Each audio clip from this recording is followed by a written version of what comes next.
Assalamualaikum warahmatullahi wabarakatuh. Alhamdulillah rabbil alamin bihi nasta'in ala umurid dunya waddin. Wassalatu wassalam ala asyrafil anbiya wal mursalin sayyidina wa maulana Muhammadin wa ala alihi wa sahbihi ajma'in. Subhanaka la ilma lana illa ma 'allamtana innaka antal alimul hakim. Rabbi shrah li sadri wa yassir li amri wahlul 'uqdatan min lisani yafqahu qawli amma ba'du. Alhamdulillah, pada hari ini kita kembali berada dalam program Ramadan, yaitu Q&A bersama dengan saya, Halimah Lidrus, dan ini merupakan kajian kita yang terakhir karena tinggal satu malam lagi bahkan ya, kita berada di bulan suci Ramadan. Malam nanti merupakan malam kita berada di malam 30 dari bulan suci Ramadan sambil menunggu penentuan sidang isbat yang akan digelar oleh pemerintah. Kita berharap atau kita kalau melihat dari pengumuman yang ada kemarin ya, dari penanggalannya, kemungkinan besar akan terjadinya bulan suci atau hari tanggal 1 Syawal, hari raya, yaitu pada hari Sabtu. Berarti besok merupakan hari terakhir dari bulan suci Ramadan dan juga merupakan hari Jumat terakhir dari bulan suci Ramadan, yang merupakan hari yang sangat banyak sekali dikaruniai ampunan, rahmat, ridha Allah Subhanahu wa taala, juga itqun minan nar, pembebasan dari api neraka. Allah Subhanahu wa taala kabarnya pada malam terakhir dari bulan Ramadan atau pada hari terakhir di bulan Ramadan membagi-bagikan tiket pembebasan dari api neraka sebagaimana yang sudah dibagi-bagikannya dari sejak tanggal 1 sampai tanggal terakhir. Para sahabat ketika Nabi berkata seperti itu, mereka bertanya, apakah itu Lailatul Qadar wahai Rasulullah? Nabi Muhammad menjawab, bukan, akan tetapi ini seperti Tuhan membagikan upah kepada pelayannya atau kepada orang-orang yang telah bekerja selama sebulan penuh. Nah, itu upahnya diberikan pada hari terakhir di bulan dari akhir bulan, yaitu pada hari terakhir dari bulan suci Ramadan. Mudah-mudahan Allah Subhanahu wa taala mengaruniakan semua kebaikan-kebaikan yang Allah Subhanahu wa taala bagi-bagikan kepada hamba-hambanya yang Dia cintai, insyaallah. Semoga kita menjadi salah satu di antara mereka yang tidak terhalang dari kebaikan-kebaikan yang Allah bagikan selama bulan ini. Amin ya rabbal alamin. Kita awali dulu dengan pembacaan zikir Ramadan seperti mana biasanya. Asyhadu an la ilaha illallah, astaghfirullah, nas'alukal jannata wa na'udzu bika minan nar. Asyhadu an la ilaha illallah, astaghfirullah, nas'alukal jannata wa na'udzu bika minan nar. Asyhadu an la ilaha illallah, astaghfirullah, nas'alukal jannata wa na'udzu bika minan nar. Allahumma innaka 'afuwun tuhibbul 'afwa fa'fu anna. Allahumma innaka 'afuwun tuhibbul 'afwa fa'fu anna. Allahumma innaka 'afuwun tuhibbul 'afwa fa'fu anna ya karim. Alhamdulillah, karena ini merupakan kajian terakhir ya, saya sampaikan juga kepada semua teman-teman atas permohonan maaf saya karena banyak sekali pertanyaan-pertanyaan yang tidak dapat terjawab. Tentu saja kita hanya menjawab sekitar 5 sampai 6 pertanyaan saja setiap kali kajiannya ya, karena keterbatasan waktu dan karena ingin juga agar pertanyaan-pertanyaan yang terjawab itu dijawab dengan kenyang gitu ya, dijawab dengan sampai semuanya puas gitu. Dan pertanyaan yang dijawab adalah pertanyaan yang mendapatkan like yang terbanyak, disukai oleh banyak orang, yang artinya bahwa pertanyaan itu dianggap sebagai pertanyaan yang relate ya, pertanyaan yang sama gitu, dirasakan juga oleh teman-teman yang lainnya. Baik teman-teman saudara sekalian yang saya muliakan,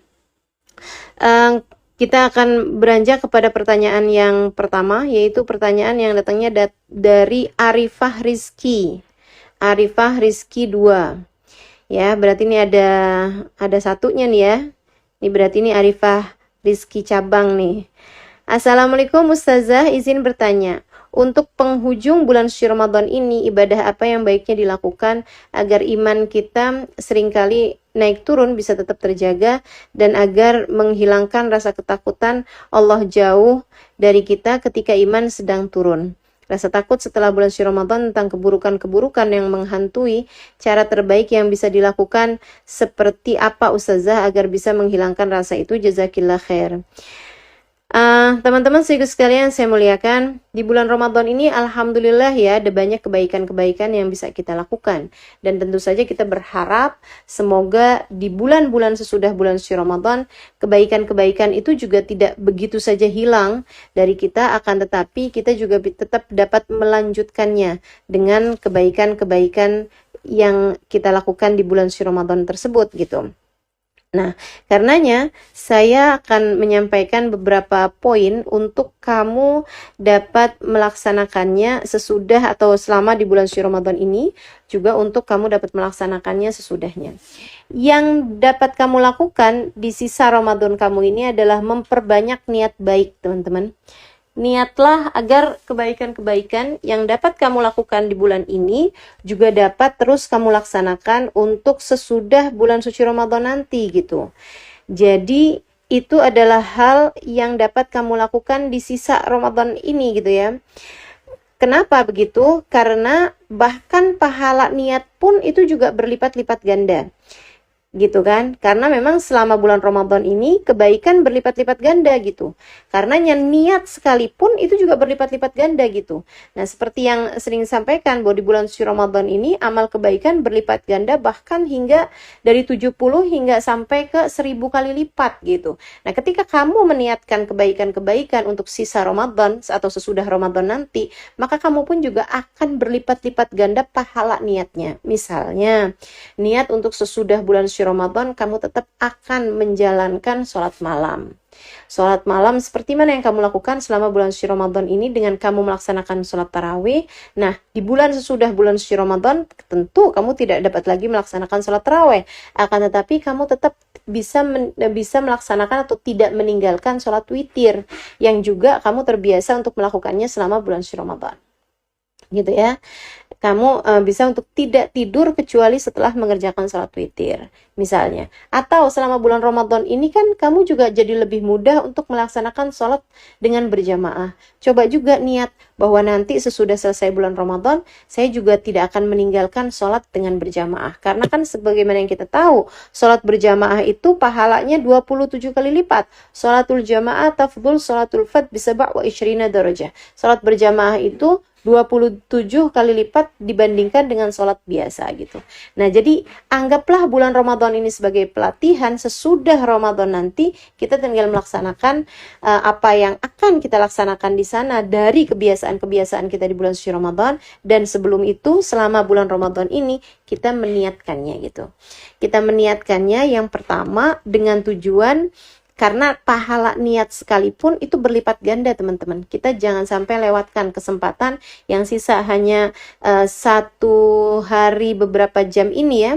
1 hari plus beberapa jam ini jangan sampai kita sia-siakan kesempatannya untuk memperbanyak niat-niat dengan niat-niatan yang baik-baik. Gitu ya. Kemudian alasan yang keduanya juga kenapa memperbanyak niat, karena man fatah ala nafsihi baban niyah fatahallahu lahu sab'ina bab min abwabit taufik. Para ulama mengatakan bahwa siapa yang membuka satu pintu kebaikan, satu pintu niat kebaikan, maka Allah Subhanahu wa taala akan membukakan 70 pintu dari pintu-pintu kemudahan berbuat baik. Jadi kamu buka satu pintu niat baik, Allah bukakan 70 pintu dari pintu-pintu kemudahan berbuat kebaikan. Nah, di bulan Ramadan yang seperti ini tentu rahmatnya Allah, karunia-Nya Allah, pemberian-pemberiannya Allah Subhanahu wa taala sangat banyak sekali. Juga istighfar para malaikat, doa-doa orang-orang soleh juga yang mendoakan kita sebagai orang-orang muslimin muslimat. Nah, itu teman-teman saudaraku sekalian akan sangat banyak sekali atau sangat banyak sekali tersedia di bulan Ramadan ini, yang karenanya siapa yang membuka untuk dirinya pintu-pintu niat kebaikan, insya Allah dengan rahmat, dengan karunia, dengan dengan istighfar para malaikat, dengan doa orang-orang soleh yang tertuju kepada kita di selama bulan Ramadan ini, maka niat-niat tersebut akan mudah terrealisasi sesudah bulan suci Ramadan.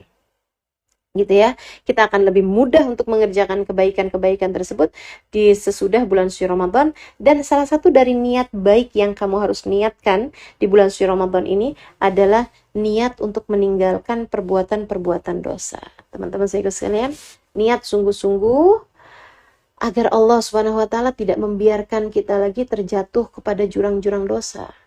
Niat ninggalin perbuatan dosa, kalimat-kalimat kasar keluar dari lisan kita, kalimat-kalimat kotor keluar dari lisan kita tutup semuanya. Kita niat, ya Allah, bantu saya untuk dapat melaksanakannya. Saya tidak mau lagi berada dalam jurang-jurang yang menyesatkan. Saya tidak mau lagi berada dalam aib-aib diri. Saya tidak mau lagi berada dalam celah-celah diri. Saya tidak mau lagi mengerjakan perbuatan-perbuatan dosa. Ya Allah, saya niat, ya Allah, bantu saya untuk dapat melaksanakannya. Gitu ya. Nah, itu hal yang kamu perlu lakukan untuk sisa Ramadan kamu ini. Kamu memperbanyak niat-niat kebaikan-kebaikan. Seperti itu. Nah, kemudian sesudah Ramadannya, teman-teman saudaraku sekalian yang saya muliakan, sesudah Ramadannya kamu juga berusaha nantinya untuk bisa melaksanakan kebaikan-kebaikan yang sudah berhasil kita laksanakan di bulan Ramadan ini. Itu tadi yang saya sampaikan, dari sholat berjamaahnya, kemudian dari sholat-sholat sunnahnya, jangan kurang dari mengerjakan sholat witir, begitu kan ya. Kemudian pagi-pagi hari kita kerjakan sholat duha, kemudian qobliyahnya juga, qobliyah subuh, qobliyah duhur gitu ya, qobliyah isya gitu kan. Kita laksanakan semua qobliyah-qobliyah dan juga ba'diyah-ba'diyahnya sebagaimana yang telah kita laksanakan selama bulan Ramadan ini. Kemudian juga kebiasaan-kebiasaan yang lain, seperti misalnya kebiasaan untuk bersedekah. Tentu di bulan Ramadan ini ada banyak sekali orang-orang yang membiasakan dirinya untuk bersedekah. Saya yakin sahabat-sahabat juga terbiasa bersedekah pada bulan Ramadan yang seperti ini. Nah, di luar bulan Ramadan, kita pun juga jangan meninggalkan hal baik seperti itu gitu. Kita tetap berusaha untuk setiap kali kita melihat ada orang-orang yang memerlukannya, kita memberi kepada mereka, bukan hanya di bulan suci Ramadan saja. Kebiasaan yang lain di bulan suci Ramadan adalah, dan ini merupakan salah satu kebiasaan penting menurut saya ya, untuk tidak setiap laparmu kamu makan. Kita kan kalau di bulan Ramadan ini kan nggak setiap lapar kita makan dong. Tentu kita lapar di siang hari seperti ini, tapi kan kita nggak makan gitu. Nah, demikian pula sesudah bulan suci Ramadan, walaupun kamu tidak berpuasa secara misalnya kayak puasa-puasa sunnah atau apa, misalnya tidak sedang kamu laksanakan sekalipun, begitu ya, jangan lepas dari kebiasaan untuk belajar menahan lapar, teman-teman saudaraku sekalian. Nggak setiap lapar itu harus kamu kasih makan kok gitu. Katanya Nabi besar Muhammad alaihissalam kepada Sayyidah Aisyah, ya Aisyah, dawami ala qurb ibabillah.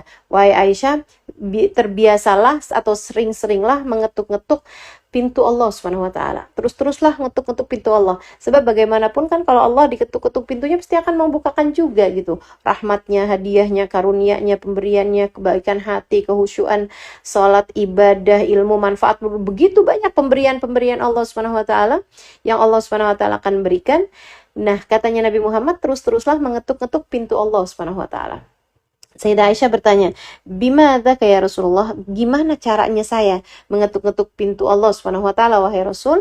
Nabi Muhammad menjawab, "Bilju'", dengan lapar. Setiap kali kita lapar, kita sedang mengetuk-ngetuk pintu Allah Subhanahu wa taala, teman-teman saudara sekalian.